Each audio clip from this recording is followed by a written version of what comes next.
محمد عن جبريل من رب العرش دليل للعالم والإنسان.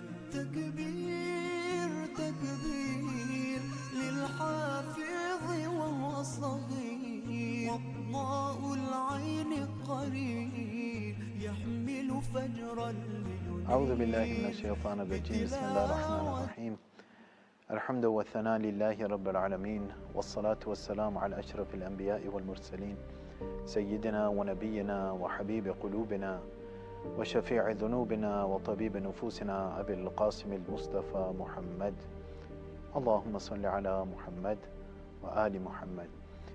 ثم الصلاة والسلام على أهل بيته الطيبين الطاهرين المعصومين، لا سيما سيدي ومولاي بقية الله في الأراضين، روحي وأرواح العالمين له الفداء. رب اشرح لي صدري ويسر لي أمري واحلل عقدة من لساني يفقه قولي. السلام عليك يا بنت رسول الله، السلام عليك يا بنت موسى بن جعفر ورحمة الله وبركاته. يا فاطمة اشفعي لنا في الجنة فإن لك عند الله شأنا من الشأن. Dear brothers and sisters, viewers, Assalamu alaikum wa rahmatullahi wa barakatuh. Continuing with our Ramadan ruminations, inshallah we'll be continuing with the reflections on Dua Abu Hamzah al-Thumali. We've reached a point in the dua where the Imam, in some senses of the word, has reached that epitome where he's already disclosed the shortcomings, where he's already disclosed some of the things that he wants from Allah subhanahu wa ta'ala. And now he's reached a point where he continues like this. وَمَا لِي لَا أَبْكِي وَلَا أَدْرِي إِلَى مَا يَكُونُ مَصِيرِي وَأَرَى نَفْسِي تُخَادِعُنِي وَأَيَّامِي تُخَاتِلُنِي. That, oh Allah, why would I not cry? Why would I not weep when I don't know? لا أدري إلى ما يكون مصيري. I don't know where I will end up. Even with all the efforts that I've put in, I'm not sure how much of it will be accepted. I'm not sure how much of it I did with sincerity. I don't know how much of it will be good enough for me to have paid you back for all the blessings that you've bestowed upon me. So why would I not cry when I don't know if I have been able to work towards the ultimate goal that I was created for?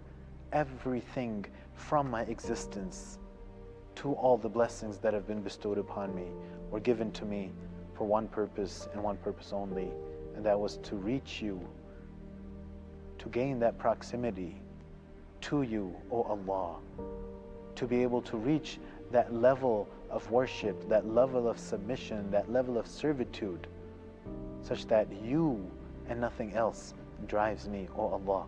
And why would I not cry now? وَمَا لِي لَا أَبْكِي وَلَا أَدْرِي إِلَى مَا يَكُونُ مَسِيرِي. Why would I not cry, Ya Rab? Why would I not cry at myself if I don't know where I will end up? Where I will end up. And this is a notion that is repeated in some of the du'as, and the concept of us not relying on our actions because of how many shortcomings we can possibly have in our actions. That Allah subhanahu wa ta'ala created me with a certain potential. Allah subhanahu wa ta'ala created me and bestowed certain blessings upon me. Have I been able to live up to that potential? Have I been able to benefit from those blessings the way that they were supposed to be benefited from? So I don't know, O Allah, and I don't know if I will stay on this path or not. Who knows what the next day will bring? So why would I not cry, my Lord? وَأَرَى نَفْسِي تُخَادِعُنِي وَأَيَّامِي تُخَاتِلُنِي.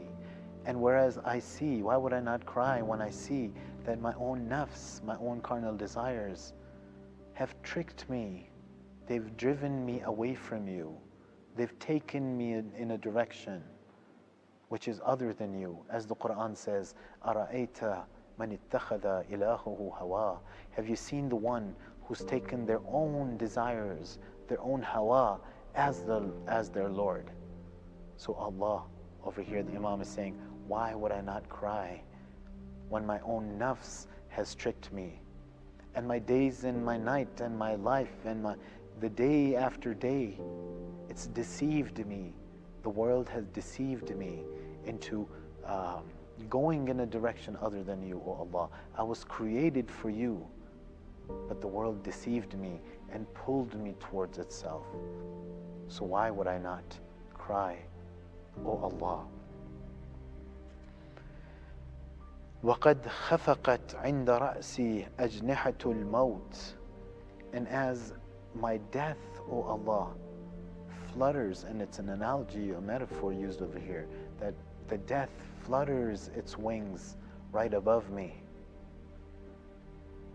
Why would I not cry then, O Allah? Talking about that, this, the metaphor is putting forth the meaning that the death is, it's knocking on my door, and I don't know when it will happen. As the Quran itself says, كُلُّ نَفْسٍ ذَائِقَةُ الْمَوْتِ, that every nafs, every soul will taste death. So I know it's there. I know it's there. And I know that I will be punished for the shortcomings that I have and rewarded for the good things that I've done. And O Allah, because I have no faith, I don't think I can rely on my actions. That is why this death that is right around the corner, it makes me nervous, O Allah. As it's said in another dua, وَإِن كَانَ قَدْ دَنَا أَجَلِي لَمْ يُدْنِنِي مِنْكَ عَمَلِي. That, O Allah, although my time has come closer, but my actions have not brought me closer to you. So that feeling of distress, that feeling of nervousness, that death is around the corner, why would I not cry? How many of us, or any of us, know when our time will be up? The reality is that we don't. We don't know. Sometimes it comes without any sort of warning. Other times, maybe if a person falls sick and then they get a certain amount of time that the doctors, for example, tell them that you have such and such time. But even that sickness itself, who knew the day before that it's going to start from tomorrow? Who knew that when they fall asleep that they would never wake up? So the Imam says, why would I not cry when my death is right around the corner and my actions are actions that I cannot rely on, O Allah? As in Surah An'am, which is chapter 6 of the Holy Quran, the Quran says, قَدْ خَسِرَ الَّذِينَ كَذَّبُوا بِلِقَاءِ اللَّهِ. That the people who have rejected the meeting with their Lord, قَدْ خَسِرَ الَّذِينَ كَذَّبُوا بِلِقَاءِ اللَّهِ, the people who've rejected the meeting with their Lord, they're certainly in a loss. And then it continues, حَتَّى إِذَا جَاءَتْهُمُ السَّاعَةُ بَغْتَةً, until the time of their death comes to them, بَغْتَةً, all of a sudden, without a warning.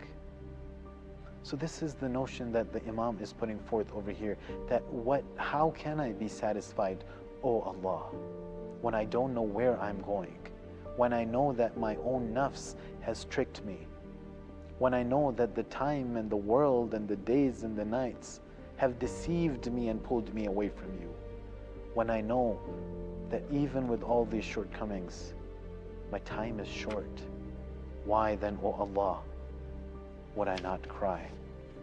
And then he continues, فَمَا لِي لَا أَبْكِي. Then why would I not cry, O Allah? أَبْكِي لِخُرُوجِ نَفْسِي أَبْكِي لِظُلْمَةِ قَبْرِي أَبْكِي لِضِيقِ لَحْدِي أَبْكِي لِسُوَالِ مُنْكَرٍ وَنَكِيرٍ إِيَّايَ. That, oh Allah, there's so many things that I should be crying for, and I do cry for. Why would I not cry? I cry for the time when my soul will be snatched away from me, when my soul will be ripped away from my body. Oh Allah, I cry for the darkness in my grave. Oh Allah, I cry for the narrowness and the tightness of my resting abode.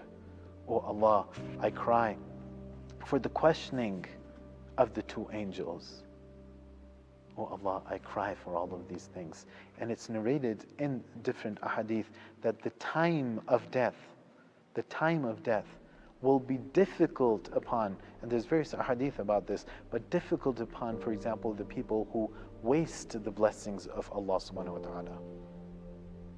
That the time of death will be difficult for those who did not act with their family in an appropriate way, who did not respect their family, did not act with their family with good akhlaq and good ethics.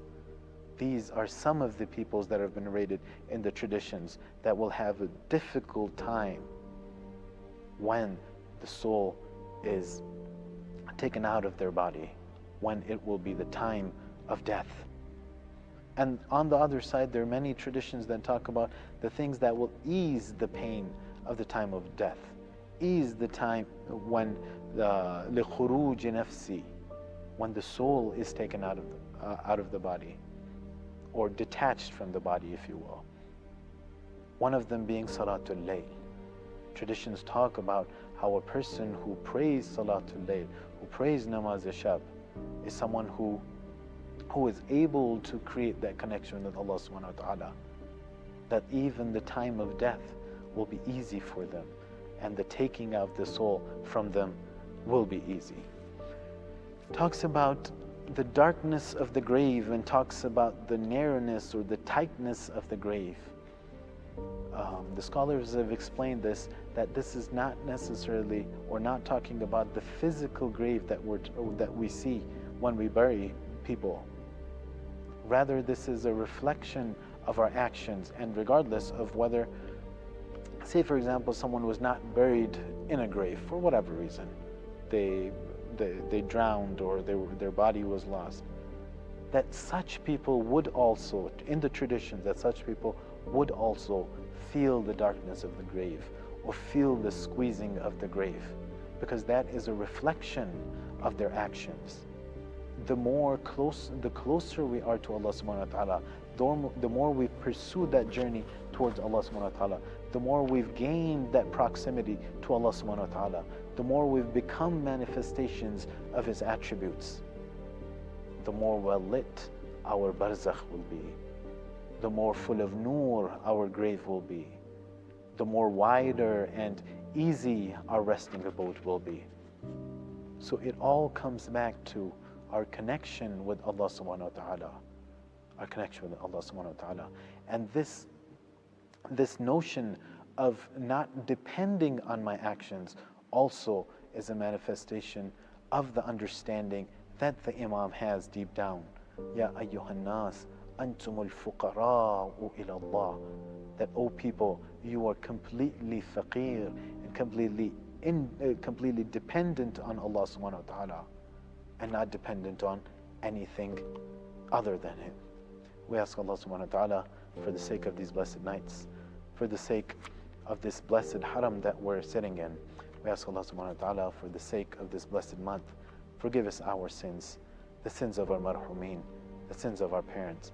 We ask Allah subhanahu wa ta'ala to make the time of death easy for all of us, to make it in a way that we've connected to Allah subhanahu wa ta'ala during our lifetimes, that time of when we're leaving this world is a time that we long for, and we long for that liqa, that meeting of Allah subhanahu wa ta'ala, and therefore the time of death is inshallah an easy time for all of us.